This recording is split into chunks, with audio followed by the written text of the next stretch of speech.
Okay. अब सबको screen show हो रही है, हम शो करते हैं बेटा। ये हमारा चैप्टर है product life cycle. Product life cycle हमारा जो है किसी भी उसके लिए, बिजनेस के लिए बहुत इम्पोर्टेंट है। ठीक, हर बिजनेसमैन, हर मार्केटर जो है वो अपने बिजनेस में प्रोडक्ट लाइफ साइकिल अप्लाई करता है। प्रोडक्ट लाइफ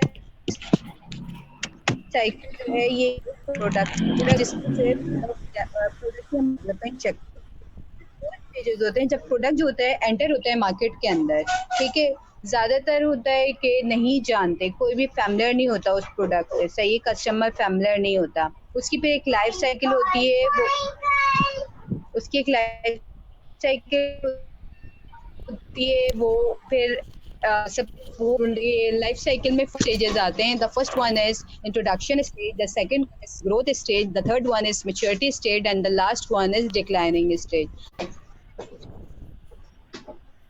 तो यहाँ पे लिखा हुआ है what is the product life yes. Cycle stages and exam. ठीक है, स्टेजेस है। The product life cycle is the course of the life of a product. सही है, प्रोडक्ट का ये कोर्स लाइफ होती है when the product is in the development to it has been remove from the market. ठीक है, तो वो फिर जो है अब प्रोडक्ट स्टेजेस बेटा, डिक्लाइन स्टेज कोई भी प्रोडक्ट होता है। अगर मैं एग्जांपल दूं कि आपकी कौन सी ऐसी प्रोडक्ट है जिससे जो मार्केट में आते हैं थोड़े अरसे के लिए और उसके बाद फिर खत्म हो जाते हैं। ठीक है, पीक पर आते हैं। तो हम चेक कर रहे होते हैं कि उससे कितनी प्रोडक्ट लाइफ साइकिल से मार्केट है जो basic product life cycle apply करता है, तो उसे उसकी डेवलपमेंट चेक कर रहा होता है। जब प्रोडक्ट जो है लिखते हैं कि when a product enters the market often unknowns to the consumer, definitely consumer उससे अनफेमिलियर नहीं होता। It has a life cycle that carries it from being new and useful to the eventually being retired out the circulation in the market. और उसके बाद उसके retired position circulation हो रही होती है मार्केट के अंदर। दिस प्रोसेस हैपन कंटिन्यूअसली, और ये प्रोसेस कंट्रोडक्शन स्टेज आपको बिगनिंग इंट्रोडक्शन बात कर रहे थे प्रोडक्ट लाइफ साइकिल की। प्रोडक्ट लाइफ साइकिल में बेटा एक्चुअली प्रोडक्ट लाइफ साइकिल कैसे वर्क करता है, प्रोडक्ट लाइफ साइकिल क्यों बनाते हैं, प्रोडक्ट लाइफ साइकिल से के क्या क्या यूजेस हैं, इस चैप्टर में हम डिस्कस करेंगे। इसमें से प्रोडक्ट लाइफ साइकिल हम डीप पढ़ेंगे कि प्रोडक्ट लाइफ साइकिल होती क्या है। इंसान की हम तुम लोगों ने भी क्लास में पढ़ा होगा 7 स्टेजेस ऑफ मैन, याद है सबको? फर्स्ट ईयर में पढ़ा था, मैट्रिक में पढ़ा था, ये सेकंड ईयर में पढ़ा था 7 ma'am stages first year of में मैन। पढ़ा था, इंग्लिश का था आई थिंक, इंग्लिश का राइट, सब्जेक्ट किया। 7 स्टेजेस ऑफ मैन। उसमें स्टेज आई थी इंसान की, एक तो बर्थ स्टेज, इन्फेंट स्टेज, उसके बाद फिर सारी स्टेजेस, आखिर में जो है ओल्डेस्ट स्टेज था। राइट, तो एक उसका पूरे स्टेजेस थे। इसी तरह एक प्रोडक्ट के भी स्टेजेस होते हैं। 4 स्टेज पे एक प्रोडक्ट है, 4 स्टेजेस पे प्रोडक्ट जो है लाइज कर रहा होता है। ठीक है, इस चैप्टर में हम पढ़ेंगे उसके 4 स्टेजेस कौन से होते हैं। जिस तरह अभी इससे पहले मैंने आप लोगों को बताया है कि 4 स्टेजेस होते हैं। इसमें सबसे पहला स्टेज जो होता है मार्केट के अंदर, जब वो प्रोडक्ट आती है तो डेफिनेटली उसके बारे में कोई भी अवेयर नहीं होता, कंज्यूमर बने हुए नहीं होते, लॉयलिटी की भी बात नहीं होती, क्योंकि बिल्कुल न्यूली वो मार्केट में एंटर होता है जब वो, तो वो उसकी जो होती है इंट्रोडक्शन स्टेज होती है। इंट्रोडक्शन स्टेज में वो प्रोडक्ट के बारे में बहुत ज़्यादा मार्केटर जो होता है वो बहुत एफर्ट करता है। ठीक है, कॉस्ट सबसे ज़्यादा कंज्यूम, हाई कॉस्ट कंज्यूम करता है, एडवर्टाइजमेंट पे वर्कआउट करता है। ठीक है, उसकी मार्केटिंग पे वर्कआउट करता है। ये सारी चीज़ें क्या होती है, इनिशियली होती है। उसके बाद उसमें आ जाती है प्रोडक्ट आपके, आ जाती है ग्रोथ स्टेज पे। प्रोडक्ट आने के बाद, अभी मैं आप लोगों को सिंपल वे में बता रही हूँ, उसके बाद फिर हम इसको डिटेल में मजीद करेंगे। ग्रोथ स्टेज में क्या होता है कि जब आई प्रोडक्ट के बारे में लोग अवेयर होना शुरू हो जाते हैं और उसकी डिमांड बढ़ना शुरू हो जाती है। लोग ज़ाहिर है वो ट्राई करते हैं तो डेफिनेटली उससे अवेयर होते हैं, वो दूसरों को रेफरेंस देते हैं कि अब आप ही लोग हैं, कोई भी फ़ोन, स्मार्टफ़ोन स्पेशली कोई बच्चा यूज़ करता है तो वो बताता है अपने फ्रेंड्स से कि ये वाला स्मार्टफ़ोन ज़्यादा अच्छा है, मैंने लिया था या मेरे कज़न ने लिया था, ये ज़्यादा वर्कआउट कर रहा है। बच्चियाँ ड्रेस लेकर आती हैं तो बताती हैं यहाँ पे ये वाला इसकी जो है एम्ब्रॉयडरी अच्छी है, उसका फैब्रिक अच्छा है, यूज़ किया हुआ है। तो इस तरह इस चीज़ों के बारे में लाइक कोरियन ब्रांड है, उसके बारे में मुझे इतना आइडिया नहीं था। मेरी फ्रेंड ने बताया कि ओरियन ब्रांड यूज़ करो, मैंने यूज़ किया है, अच्छा है। तो इस तरह उसकी डिमांड बढ़ रही है। ये स्टेज जो होती है बेटा, ये होती है आपकी ग्रोथ स्टेज, जिसमें ग्रोथ बढ़ रही है प्रोडक्ट की। उसके बाद प्रोडक्ट की जो होती है मैच्योरिटी स्टेज आ जाती है।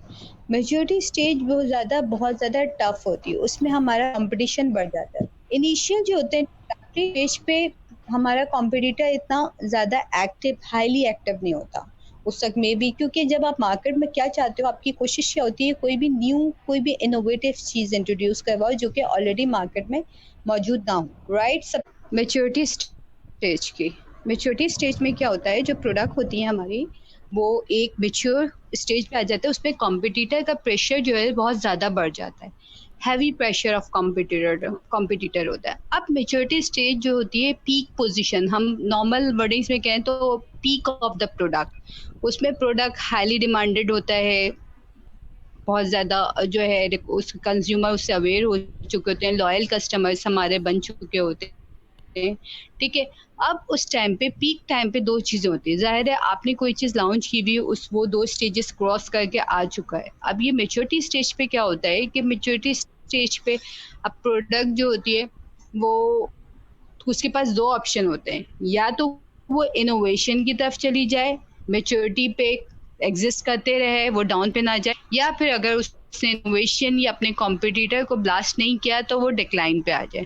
उमूमन जो है ऐसी स्टेज पे, जिस तरह आपने देखा होगा, शान जो है वो थोड़े अरसे के बाद रेंजेस अपने बढ़ा रहा होता है। सबसे पहले मार्केट में शान बिरयानी मसाला और कोरमई मसाला है, कोई बाकी मसाले नहीं आए थे। उसके बाद कुछ अरसे के बाद शान दाल मसाला, शान मछली मसाला, तो आप कुछ भी चीज़ें जो भी आपको पकाना हो, आपको शान की वैरायटी में मिल जाएगा। एम आई right? Yes, Yes, ma'am. ma'am. Yes, ma'am. Yes, ma'am. ये क्या चीज़ हो रही है बेटा, ये चेंजेस आ रही हैं आपके। अब वो शान जो है वो मैच्योरिटी स्टेज पर ही है, ठीक है। वजह क्या है शान के मैच्योरिटी स्टेज पे? क्योंकि वो इनोवेशंस ला रहा है,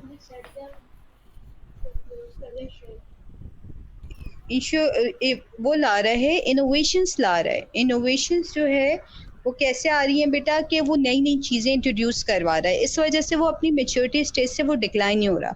लेकिन जो है अगर हम नेशनल की बात करें, तो नेशनल जो है वो आप क्या समझते हैं, मैच्योरिटी स्टेज पे या डिक्लाइन स्टेज पर है? ठीक है। अब नेशनल जो है वो मैच्योरिटी स्टेज पे, पीक पे नहीं है जिस तरह शान पीक पे है, ठीक है। एवरीबडी वांट्स शान, लेकिन कुछ ऐसे कस्टमर्स हैं, कुछ ऐसे कंज्यूमर्स हैं जो कि बहुत ज़्यादा लॉयल हैं नेशनल के साथ, ठीक है। उन्हें शान का मसाला बहुत ज़्यादा स्पाइसी लगता है, कलर उसका ब्राइट लगता है। अगर शान पे आप इंशाल्लाह हम नेक्स्ट अगर यूनिवर्सिटी में मुलाकात हुई तो आप लोगों को ये असाइनमेंट ज़रूर दूंगी कि आप शान और नेशनल मसालों की जाके रेटिंग लें, तो आपको तकरीबन 20% से 30% कस्टमर्स आपको वो मिलेंगे जो कि नेशनल के होंगे, वो नेशनल ही चाहते हैं, उनको नेशनल के फ्लेवर के साथ वो कंफर्ट है। तो इसलिए हम इसे डिक्लाइन स्टेज वो होती है जो चीज़ हमारी ख़त्म हो जाए, डिस्ट्रॉय हो जाए, जिस तभी बात की। अब अगर मैं एग्जांपल दूं वीसीआर की, बचपन में हम फिल्में किस पे देखते थे, वीसीपी पे या वीसीआर पे। अब वीसीआर है, मौजूद है, No, miss. No, ma'am. तो वो क्या हो गई, वो ख़त्म हो गई, डिक्लाइन स्टेज पे आ गई, वो ख़त्म हो गई, ठीक है। इसकी तरह उसकी अगर मैं रिकॉर्डर्स की बात करूं, तो टेप रिकॉर्डर्स जब आए 90s में, 80s में, तो उस वक्त जो है इतना ज़्यादा कोई भी अवेयर नहीं था, उसकी डिमांड थी, ठीक है। और पता भी नहीं था कि एक दौर ऐसा आएगा कि आप ये टेप रिकॉर्डर्स की कोई डिमांड नहीं होगी, ठीक है। तो उसमें जो है इनोवेशंस आई, नई चीज़ें आई, तो वो ख़त्म होते होते वो बिल्कुल ख़त्म हो गया टेप रिकॉर्डर। तो ये सारी चीज़ें जो होती हैं बेटा, वो चीज़ें जो डिक्लाइन पे आके ख़त्म हो जाएँ, एंड हो जाएँ, इसे हम कहते हैं डिक्लाइनिंग स्टेज, ठीक है। तो हम प्रोडक्ट की जो है इस तरह मार्केटर जो होता है उसकी कोशिश होती है कि वो अपनी प्रोडक्ट की पीएलसी चेक करता रहे, यानी प्रोडक्ट लाइफ साइकिल चेक करता रहे। लॉरियल कंपनी है, लॉरियल कंपनी जो है वो उससे महसूस किया अपनी मैच्योरिटी स्टेज पे जाकर कि यहाँ पे कॉम्पिटिटर्स उसके बहुत ज़्यादा हाई हो गए हैं। लॉरियल अब से नहीं 70 से है, लॉरियल कंपनी बहुत ज़्यादा फेमस कंपनी है।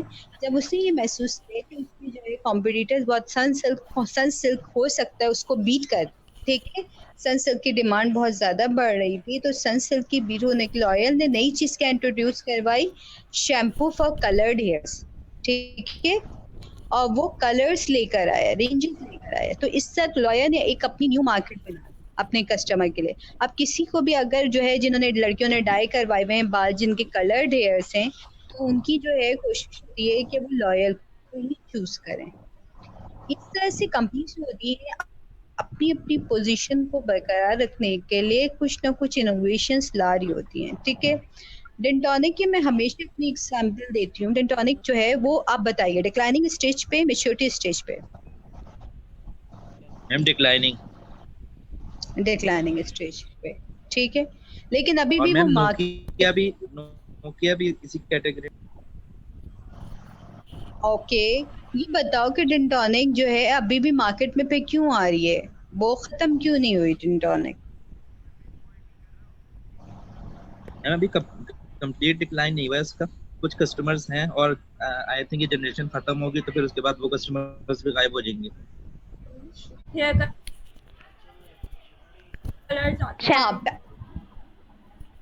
अब हेयर कलर्स आता है, अब शैम्पू शायद कहीं मिल जाए, वरना तो एक दौर था कि सैम्पल जो है वो सबसे ज्यादा मशहूर शैम्पू था। बायो आमला से पहले सैमसोल था, जिसमें एग में आता था वो, उसके जो है एड में कि इसमें एग भी शामिल, और लोग काफी उसे लेते थे।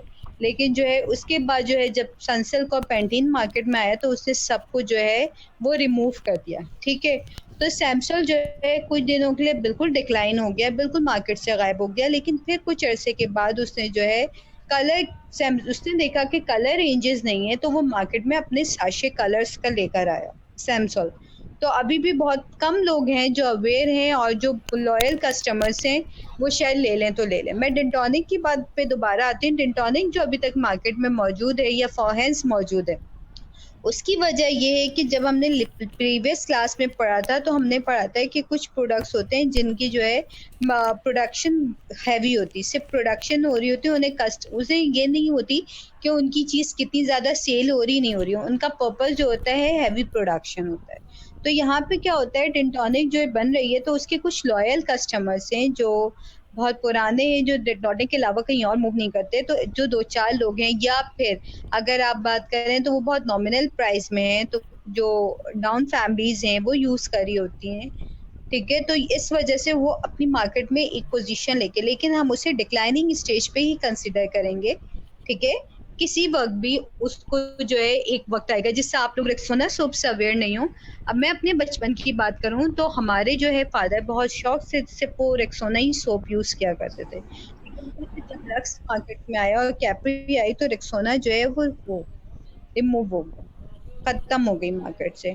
अब शायद कहीं एक कोई पुरानी शॉप पे सदर पे शायद आ जाए, या तो आ जाए ना जाए, आई डोंट थिंक सो। जब आप लोग बता रहे हो कि आप लोगों ने कभी नहीं सुना, तो मुझे नहीं लगता कि अभी आप रेक्सोना जो है, हाँ रेक्सोना इंडिया में चल रहा है अभी तक सोप। रेक्सोना सोप की इंडिया में डिमांड है, पाकिस्तान में रेक्सोना सोप कहीं नजर नहीं आता।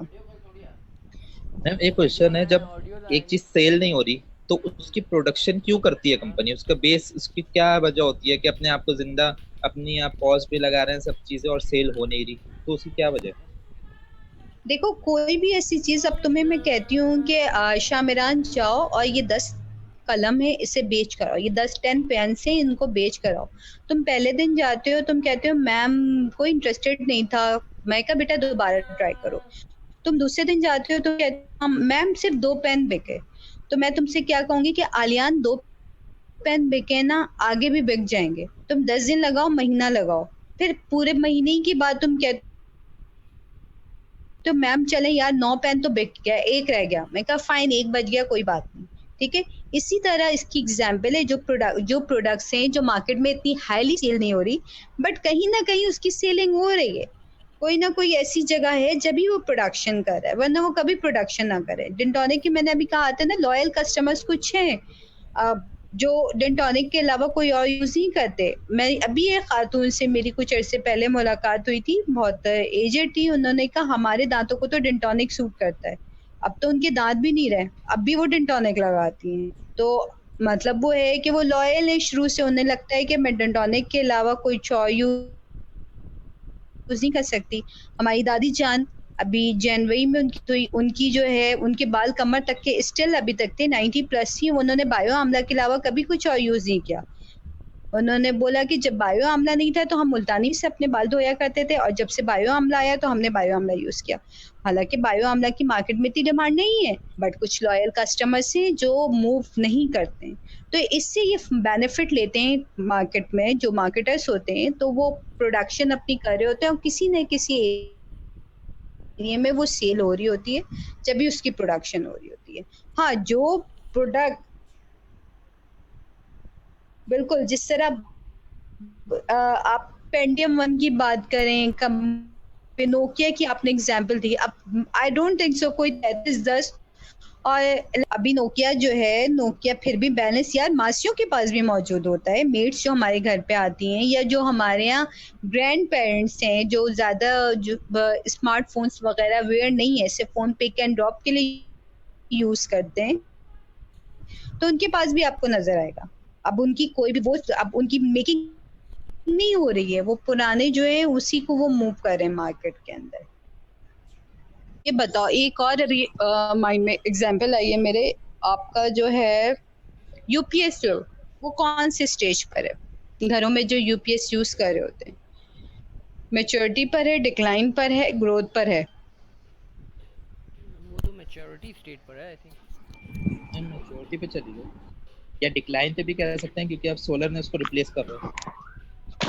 मैम स्टिल मैच्योरिटी स्टेज पे है अभी। मैच्योरिटी पे होगा मैम। राइट राइट, वो स्टिल मैच्योरिटी स्टेज पे है। अब क्या है बेटा, इसमें ज्यादातर लोग सोलर पैनल्स पर आ रहे हैं। वो लोग आ रहे हैं, रिच फैमिलीज आ रही हैं जो अफोर्ड कर सकती हैं। अगर आप एक सोलर पैनल की बात करूं, एक प्लेट की बात करूं, तो अप्रोक्स 25,000 की आती है। ठीक है, 2 प्लेटें लगाऊंगी तो मेरा एक डीसी इन्वर्टर जो है वो बेयर कर पाएगा। सिर्फ मुझे एसी पे तो अपने घर में सिर्फ एयर कंडीशन तो नहीं यूज करना, बाकी चीजें भी है। तो एटलीस्ट मुझे अपने घर के सारे सिस्टम को रन करने के लिए 25 to 30 सोलर पैनल्स चाहिए, प्लेट्स चाहिए, जो कि पूरे सिस्टम को रन कर सके। तो ऑफ कोर्स जो है वो काफ़ी एक्सपेंसिव है। तो इस डिपेंड करता है कि कौन जो है उसको यूज़ कर रहा है। यूपीएस ज़्यादातर यूपीएस और जनरेटर पर। यूपीएस में कुछ फैमिली जो होती हैं वो यूपीएस से बेजार होके कि बार बार बैटरी चेंज करनी पड़ती है, तो वो जनरेटर्स पर आ गई है। कुछ फैमिली कहती है नहीं भाई, जनरेटर में जो है वो पेट्रोल और उसका है, गैस चली जाती है, बहुत मुश्किलात होती है, यूपीएस इज़ फाइन। तो हम अगर यूपीएस जनरेटर को बोलें तो ये हमारा जो है मैच्योरिटी स्टेज पे है, क्योंकि ये डिमांड भी है और इसकी सप्लाई भी है। और सोलर पैनल्स की बात करें तो सोलर पैनल्स जो है बेटा अभी आपके ग्रोथ स्टेज पे, मैच्योरिटी स्टेज पे नहीं है अभी। इसमें जो है मैच्योरिटी स्टेज पे जब आएगा, जो जब उसकी सबके लिए डिमांड बढ़ जाएगी, सब उसके लिए डिमांडेबल, वो इतनी ज़्यादा जो है वो उसी की सिर्फ डिमांड होगी। ठीक है, तो हम जो है हाईली ग्रोथ पर है, उसकी बहुत ज़्यादा डिमांड है। ठीक है, अच्छा मैच्योरिटी स्टेज पे हम बात कर रहे थे बेटा, बहुत सारे उसमें आप लोगों ने क्वेरी भी पूछी कि मैं कहा था पीक स्टेज। अच्छा, 2 चीज़ें जो मिक्सअप हो गई थी। पीक होता है बेटा जहाँ पे डिमांड्स बहुत ज़्यादा हाई होती हैं, ठीक है, बट मैच्योरिटी स्टेज पे 2 कंडीशन होती है। अब मैं डायग्राम आप लोगों को इसमें शो किया हुआ है, आगे आप लोग देखना, ग्राफ बनाया हुआ है कि मैच्योरिटी स्टेज से पहले जो इसमें क्लियर नहीं है, एक पीक स्टेज होता है जहाँ पे बहुत ज़्यादा हाईली डिमांडेड हो। लेकिन मैच्योरिटी स्टेज बेसिकली क्या होता है, जब एक प्रोडक्ट जो है मैच्योरिटी स्टेज पे पहुंचता है तो उसकी सेल्स जो होती है बेटा वो स्लो हो जाती है, बाज़ औक़ात स्टॉप हो जाती है, रुक जाती है उसकी सेल्स। ठीक है, एक लार्जली जो है सिग्नलिंग लार्जली सैचुरेटेड मार्केट। अब इसमें सैचुरेटेड मार्केट क्या होती है बेटा, वहाँ पे जो है एक स्टॉप पोजीशन आ जाती है, वो सारी वो जितनी भी उसके सिग्निफिकेंट्स होते हैं वो शो हो चुके होते हैं। At this point sales can even start to drop. अब क्या होता है बेटा, इस पॉइंट पे जो है सेल्स जो है ड्रॉप होना शुरू हो जाते हैं। Pricing at this stage can tend to get competitive. अब इसमें क्या हो जाती है बेटा, ये कह रहे हैं कि प्राइसिंग इस स्टेज पे जो होती है बहुत ज़्यादा कॉम्पिटिटिव हो जाती है, बढ़ जाती है, signalling margin shrinking as price begin falling, और प्राइस पे गिरना शुरू हो जाती है due to the weight of the outside pressure like competition. अब इसका क्या मतलब है बेटा कि जब अब हमारे यहाँ पे हमने मेच्योरिटी स्टेज पे हम पहुँच चुके हैं, तो यहाँ पे हमारी सेल्स स्टॉप हो जा रही है। अब हमारा कॉम्पिटिटर का इतना प्रेशर बढ़ गया है, मार्केट में नई नई चीज़ें आ रही हैं, तो फिर जो है अब वहाँ पे हम स्टॉप हो जाते हैं। हमें या तो अपने प्रोडक्ट की प्राइस लो करनी पड़ती है, ठीक है, या तो प्रोडक्ट में बहुत ज़्यादा हाईली इनोवेशन लाना पड़ता है। कि हमारा आउटसाइड प्रेशर बहुत ज़्यादा बढ़ गया है, तो वहाँ पे अब उसके पास दो ऑप्शन होता है, या तो अपनी प्राइसेस को लो कर दे, अपनी क्वालिटी वही रखे, या फिर वो अपने प्रोडक्ट में इनोवेशन लाए, चेंजेस लाए, जिसकी वजह से उसकी प्रोडक्ट जो है highly demandable. Given the highly saturated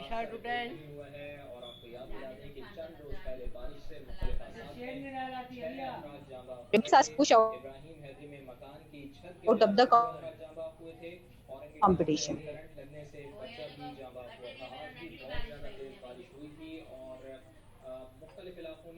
Takeout point किस लिए कहा जाता है बेटा, आप अपनी पोजीशन पे खड़े हुए हो और वहां से आपका प्रेशर जो होता है कॉम्पिटिटर का बढ़ रहा है, तो इसे हम शेकआउट पॉइंट कहते हैं। In this stage saturation is reached and sales volume is maxed out. अब इस स्टेज पे क्या होता है, सैचुरेशन जो होती है वो बढ़ती है, सेल्स जो होती है, हमारी सेल्स वॉल्यूम जो होती है वो मैक्स्ड आउट बढ़ रही होती हैं। Companies often begin innovating to maintain और इंक्रीजिंग देयर मार्केट शेयर, जिसकी बेस्ट एग्जांपल है बेटा शान की या लॉरियल की। चेंजिंग और developing their product to meet with new demographic और डेवलपिंग टेक्नोलॉजीज, और फिर नई चेंजेस आती हैं। द मैच्योरिटी स्टेज में last a long time or short time depending on the product। अब इस जुमले का क्या मतलब है बेटा, या तुम मेच्योरिटी स्टेज में आप लॉन्ग टाइम सर्वाइव करोगे अपनी इनोवेशंस की वजह से, या फिर शॉर्ट टाइम तक आप रहोगे, उसके बाद आपकी डिमांड डिक्लाइन हो जाएगी। For some brands the maturity stage is very drawn out. अब कुछ ब्रांड्स में, जिस तरह मैंने आपको सैमसंग की एग्जांपल दी या रेक्सोना की एग्जांपल दी, ये सारे मेच्योरिटी स्टेज पे आके डिक्लाइन पे आ गए। तो इन शॉर्ट मेच्योरिटी स्टेज पे जब मेच्योरिटी स्टेज का हमारे दिमाग में आएगा जैसे ही, तो हम ये कहेंगे कि यहाँ पे हमारी सेल्स स्टॉप हो जाती है, प्राइसिंग लो हो जाती है। दो चीज़ें याद रखनी है। जब हम अपने प्रीवियस लेक्चर में भी जो हम बात करते हैं, हम ये कहते हैं कि मैच्योरिटी स्टेज पे हमारी सेल्स बहुत ज़्यादा हाई हो जाती है, तो वो हमारा मैच्योरिटी स्टेज नहीं है, वो हमारा पीक स्टेज है। ओके, पीक स्टेज थोड़ा सा पहले होता है मैच्योरिटी स्टेज से, लेकिन आपके ग्राफ में जो है बेटा सिर्फ 4 स्टेजेस डिफाइन किए गए हैं, जो नॉर्मली हम मार्केटिंग में डिस्कस करते हैं। इंट्रोडक्शन स्टेज, जो ग्रोथ स्टेज होती है एक्चुअली, वो हमारे पीक के नियरेस्ट होता है, हमारा पीक स्टेज कहलाता है, ठीक है। स्टेज देखो, टाइम आपका एक इस वर्टिकल आप बात करो तो आपका जो है सेल्स आ रही है, हॉरिजेंटल आपका टाइम आ रहा है, ठीक है। टाइम और सेल आप देख रहे हो, आपके टाइम सबसे पहले आपने क्या देखा कि इंट्रोडक्शन स्टेज में आप थोड़ा सा ऊपर की तरफ जा रहे हो, टाइम आपका लग रहा है, सेल्स आपकी बढ़ रही है, राइट। ग्रोथ स्टेज पे आपके जो है टाइम और सेल्स दोनों बढ़ गए। मैच्योरिटी स्टेज पे जो है आप बैलेंस पे हो, पीक पर हो, और उसके बाद डिक्लाइन स्टेज पे आप डाउन पे आ जा रहे हो। ज़रूरी नहीं है हर प्रोडक्ट के लिए डिक्लाइन स्टेज हो, कुछ प्रोडक्ट्स जो होते हैं वो ग्रोथ स्टेज पे ही लाइज कर रहे होते हैं, कुछ प्रोडक्ट्स मैच्योरिटी पे आके मैच्योरिटी स्टेज तक रहते हैं, ठीक है।